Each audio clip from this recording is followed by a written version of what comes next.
1 जनवरी को बैंकों की छुट्टी का ऐलान। यह ऐलान स्टेट बैंक ऑफ पाकिस्तान की जानिब से किया गया है कि नए साल के मौके पर 1 जनवरी को बैंक्स में आम तातील होगी। स्टेट बैंक ऑफ पाकिस्तान की जानिब से जारी करदा बयान में कहा गया है कि बुध 1 जनवरी 2025 को बैंक तातील के मौके पर आवाम से लेन देन के लिए बंद रहेंगे।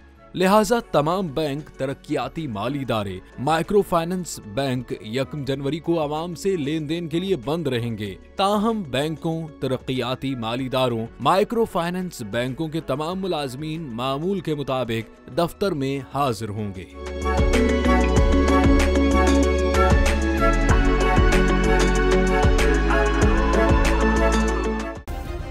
सब्सक्राइब करें और बेल दबाएं ताकि कोई खबर रह न जाए।